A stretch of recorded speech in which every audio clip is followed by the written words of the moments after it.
Welcome to Raj sir classes.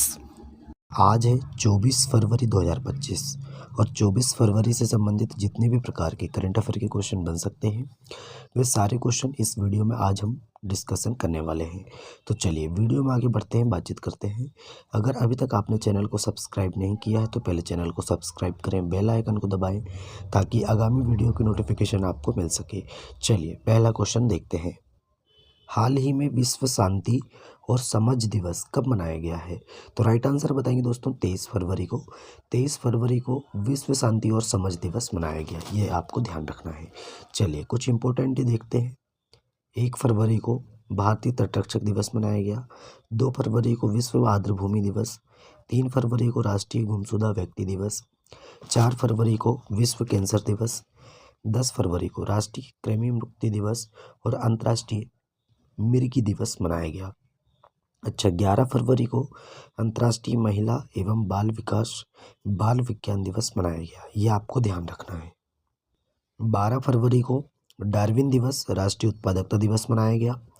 13 फरवरी को विश्व radio दिवस मनाया गया और 14 फरवरी को विश्व जन्मजात हृदय दोष दिवस मनाया गया। 15 फरवरी को अंतर्राष्ट्रीय बाल कैंसर दिवस। 16 फरवरी को राष्ट्रीय बादाम दिवस। 17 फरवरी को वैश्विक पर्यटन लचीलापन दिवस मनाया गया और 20 फरवरी को विश्व सामाजिक न्याय दिवस मनाया गया। 21 फरवरी को अंतर्राष्ट्रीय मातृभाषा दिवस मनाया गया और 22 फरवरी को विश्व चिंतन दिवस मनाया गया। तो अभी तक हमने इतने इम्पोर्टेंट डे फरवरी मंथ 2025 में कंप्लीट कर चुके हैं। चलिए अब चलते हैं नेक्स्ट क्वेश्चन में। हाल ही में सेना अध्यक्ष जनरल उपेंद्र द्विवेदी जी किस देश की 4 दिवसीय आधिकारिक यात्रा पर गए हैं? तो ये फ्रांस की आधिकारिक यात्रा पर गए हैं 4 दिवस की, ये आपको ध्यान रखना है। चलिए अब बात करते हैं फ्रांस की। फ्रांस की कैपिटल है पेरिस। अच्छा, करेंसी है यूरो और प्रेसिडेंट है इमैनुअल मैक्रोन, ये आपको ध्यान रखना है। अच्छा, 30वें कोलकाता अंतर्राष्ट्रीय फिल्म महोत्सव का थीम देश फ्रांस बना। फ्रांस के थियरी ब्रेटन ने यूरोपीय संघ के आयुक्त के पद से इस्तीफा दिया। भारत फ्रांस के बीच द्विपक्षीय नौसैनिक अभ्यास वरुण 2 सितंबर से 4 सितंबर तक भूमध्य सागर में आयोजित किया गया। फ्रांस के राष्ट्रपति को ओलंपिक ऑर्डर से सम्मानित किया गया और डिजिटल वीजा की पेशकश करने वाला पहला यूरोपीय संघ राष्ट्र ये फ्रांस बना है। फ्रांस में तमिल कवि तिरुवल्लुवर की प्रतिमा का उद्घाटन हुआ और फ्रांस ने स्कूलों में महिलाओं के अबाया पोशाक पहनने पर प्रतिबंध लगाया। फ्रांस और भारत के मार्सिल में, है ना, भारत फ्रांस के मार्सिल में एक नया वाणिज्य दूतावास खोलेगा। इतने फैक्ट आपको फ्रांस के बारे में ध्यान रखना है। चलिए नेक्स्ट क्वेश्चन देखते हैं। हाल ही में मूडीज ने वित्त वर्ष 2025 में भारत की जीडीपी कितने प्रतिशत वृद्धि दर की अनुमान लगाया है ना? तो मूडीज ने दोस्तों 2025 वित्त वर्ष में भारत की जीडीपी वृद्धि दर कितने प्रतिशत रहने का अनुमान लगाया? तो 6.4% रहने का अनुमान लगाया, ये आपको ध्यान रखना है। अच्छा, एसबीआई ने कितने प्रतिशत लगाया है अनुमान? तो माफ़ी चाहते हैं, देखिए मूडीज ने 6.4% लगाया है और आरबीआई ने, है ना, किसने? आरबीआई ने 6.3% रहने का अनुमान लगाया है, ये आपको ध्यान रखना है। चलिए नेक्स्ट क्वेश्चन है। हाल ही में आरबीआई ने आर्थिक और वित्तीय डेटा तक पहुंच प्रदान करने के लिए कौन सा ऐप लॉन्च किया है? तो ये दोस्तों आरबीआई डाटा ऐप लॉन्च किया है। ऑप्शन नंबर बी इस क्वेश्चन का राइट आंसर हो जाएगा। नेक्स्ट क्वेश्चन है। हाल ही में आरबीआई ने किस बैंक पर 39 लाख रुपए का मौद्रिक जुर्माना लगाया? तो ये दोस्तों सिटी बैंक पर लगाया। तो ऑप्शन नंबर बी इस क्वेश्चन का राइट आंसर हो जाएगा। नेक्स्ट क्वेश्चन है। हाल ही में किस राज्य में पहला ग्रीन बजट प्रस्तुत किया गया है या पेश किया गया है? तो देखिए दोस्तों, ग्रीन बजट पेश करने वाला पहला राज्य कौन सा बन गया है? तो राइट आंसर बताएंगे राजस्थान। तो ऑप्शन नंबर सी इस क्वेश्चन का राइट आंसर हो जाएगा। राजस्थान के उप मुख्यमंत्री एवं वित्त मंत्री, इनका नाम है दिया कुमारी।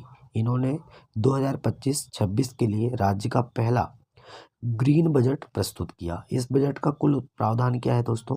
5.37 लाख करोड़ है, जिसमें बिजली, सड़क, पानी के साथ स्वास्थ्य एवं कृषि को प्राथमिकता दी गई है, ये आपको ध्यान रखना है। चलिए, और इसमें क्या है दोस्तों, यह बजट संयुक्त राष्ट्र के सतत विकास लक्ष्यों 2030 के अनुरूप है। सरकार ने 2.75 लाख नौकरियां, है ना, कृषि के सृजन की योजना बनाई है। ये आपको ध्यान रखना है। चलिए अब चलते हैं राजस्थान के बारे में बात करते हैं। राजस्थान की राजधानी है जयपुर। सीएम है भजनलाल शर्मा और गवर्नर है हरिभाऊ किशन राव बागड़े। ये आपको ध्यान रखना है। अच्छा, राजस्थान की बात करें तो अजमेर में पहली बार अखिल भारतीय ट्रांसजेंडर सम्मेलन का आयोजन हुआ। राजस्थान सरकार ने अजमेर में 132 साल पुरानी फॉय सागर झील का नाम बदलकर क्या रख दिया है, वरुण सागर कर दिया है। ओम बिरला जी ने राजस्थान के कोटा में सुपोषित मां अभियान के तीसरे चरण का शुभारंभ किया। सीएम भजनलाल शर्मा ने 10 दिसंबर को प्रवासी राजस्थानी दिवस मनाने की घोषणा की। अच्छा, वित्त मंत्री निर्मला सीतारमन जी ने उदयपुर में जीएसटी भवन का उद्घाटन किया। रक्षा मंत्री राजनाथ सिंह जी ने जयपुर में सैनिक स्कूल का उद्घाटन किया। इतने फैक्ट आपको राजस्थान के बारे में ध्यान रखना है। नए क्वेश्चन है, हाल ही में किस देश ने नया बैट कोरोना वायरस खोजा है, जिसे क्या नाम दिया गया है, तो HKU5COV2 नाम दिया गया। तो ये दोस्तों किसने खोजा है, तो ये चीन ने खोजा। तो ऑप्शन नंबर ए इसका राइट आंसर हो जाएगा। अब चीन ने खोजा तो चीन की बात करते हैं। 34वां ITTF ATTU एशियाई कप चीन में शुरू हुआ। चीन दक्षिण चीन सागर में गहरे जल में अंतरिक्ष स्टेशन बनाएगा। चीन के फुजियान प्रांत में सबसे पुराना जुरासिक पक्षी जीवाश्म मिला है। यूएस ग्रीन बिल्डिंग काउंसिल की वार्षिक रैंकिंग में चीन शीर्ष पर रहा। पनामा चीन के बेल्ट एंड रोड इनिशिएटिव से बाहर निकला है। कौन सा देश, पनामा। 9वें एशियाई शीतकालीन खेल ये चीन में शुरू हुए हैं। और चीन के वैज्ञानिकों ने अल्जाइमर का शीघ्र पता लगाने के लिए नई आवाज़ आधारित विधि विकसित की है। इतने फैक्ट आपको चीन के बारे में ध्यान रखना है। नए क्वेश्चन है, हाल ही में किस देश के माउंट डुकोनो ज्वालामुखी में विस्फोट हुआ है, तो ये इंडोनेशिया के माउंट डुकोनो ज्वालामुखी में विस्फोट हुआ है। ये आपको ध्यान रखना है। अब इंडोनेशिया में विस्फोट हुआ है, बात करते हैं इंडोनेशिया की। कैपिटल है जकार्ता, करेंसी है इंडोनेशियाई रुपया। अच्छा, प्रेसिडेंट कौन है, प्रबोवो सुबियांतो। और यही दोस्तों 26 जनवरी 2025 को हमारे मुख्य अतिथि के रूप में आए थे भारत। ये आपको ध्यान रखना है। बात करते हैं इंडोनेशिया की। 5वां बहुपक्षीय नौसैनिक अभ्यास कमोडो इंडोनेशिया में हुआ। इंडोनेशिया में माउंट ईबू ज्वालामुखी फटा है। ब्रिक्स समूह का पूर्ण सदस्य इंडोनेशिया बना है। गणतंत्र दिवस 2025 पर इंडोनेशिया के राष्ट्रपति मुख्य अतिथि थे। भारत और इंडोनेशिया ने आतंकवाद विरोधी सहयोग को सुदृढ़ किया है। और प्रबोवो सुबियांतो इंडोनेशिया के नए राष्ट्रपति बने जो भारत आए थे। ये आपको ध्यान रखना है। इंडोनेशिया का माउंट लेवुटोबी ज्वालामुखी फटा है और मरापी ज्वालामुखी में भी यहाँ पे विस्फोट हुआ है। ये आपको ध्यान रखना है। नए क्वेश्चन है, हाल ही में आई रिपोर्ट के अनुसार 2027 तक भारत की बिजली की मांग कितने प्रतिशत की दर से बढ़ने का अनुमान है, तो 6.3%। Option number B right answer हो जाएगा। अच्छा, 6.3%। 2027 तक भारत की बिजली की मांग 6.3% की दर से बढ़ने का अनुमान है। ये आपको ध्यान रखना है। नेक्स्ट क्वेश्चन है, नेक्स्ट क्वेश्चन की बात करें तो हाल ही में STPI ने कहाँ IT इंक्यूबेशन सुविधा शुरू की है, तो ये दोस्तों कोलकाता में शुरू की है। तो ऑप्शन नंबर सी इस क्वेश्चन का राइट आंसर हो जाएगा। देखिए दोस्तों, माफ़ी चाहते हैं, कुछ स्वास्थ्य खराब के कारण हमारी आवाज़ ठीक से नहीं आ पा रही है, इसलिए हम उसके लिए माफ़ी चाहते हैं। आज आपको थोड़ा सा मैनेज करना पड़ेगा। चलिए बात करते हैं STPI software technology parks of India. ये इसका फुल फॉर्म है। इसने दोस्तों IT इंक्यूबेशन सुविधा कोलकाता में शुरू की। ये आपको ध्यान रखना है। नेक्स्ट क्वेश्चन है, हाल ही में किस देश की संसद ने चीन के साथ $8 बिलियन के रेल संपर्क को मंजूरी दी है, तो ये वियतनाम देश ने, वियतनाम की संसद ने $8 बिलियन के रेल संपर्क को मंजूरी दी। ये आपको ध्यान रखना है। अब बात करते हैं वियतनाम की। वियतनाम की कैपिटल क्या है, हनोई। करेंसी है वियतनामी डोंग। प्रेसिडेंट कौन है, राष्ट्रपति कौन है, लुआंग कुआंग। और प्रधानमंत्री है फाम मिन चिन। ये आपको ध्यान रखना है। नेक्स्ट क्वेश्चन है, हाल ही में नीति आयोग के CEO VVR सुब्रमण्यम, है ना, BVR सुब्रमण्यम का कार्यकाल कितने साल बढ़ाया गया है? तो इनका कार्यकाल दोस्तों ये कौन है? तो नीति आयोग के अभी वर्तमान में CEO हैं और इनका 1 साल के लिए कार्यकाल बढ़ा दिया है।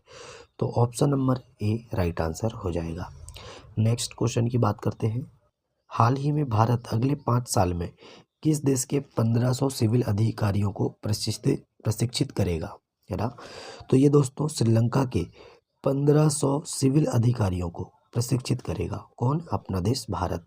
तो option number B Sri Lanka right answer हो जाएगा। अब बात करते हैं श्रीलंका की। राजधानी क्या है दोस्तों? कोलंबो। करेंसी है श्रीलंकाई रुपया और प्रधानमंत्री है हरिनी अमर सूर्या और प्रेसिडेंट कौन है? राष्ट्रपति कौन है? अनुराग कुमार दिसानायके। ये आपको ध्यान रखना है। अडानी ग्रीन ने श्रीलंका से $442 मिलियन की पवन ऊर्जा परियोजनाओं को वापस लिया।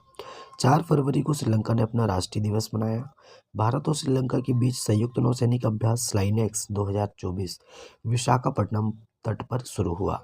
श्री सम्मी सिल्वा ये श्रीलंका के क्रिकेट टीम के अध्यक्ष बने हैं। अच्छा, श्रीलंका के क्रिकेटर प्रवीण जयविक्रमा को 1 साल के लिए क्रिकेट के सभी प्रारूपों से प्रतिबंधित किया गया। अनुराग कुमार दिसानायके श्रीलंका के 9वें राष्ट्रपति बने और श्रीलंका ने भारत सहित 35 देशों को वीजा मुक्त प्रवेश की अनुमति दी। इतना फैक्ट आपको ध्यान रखना है।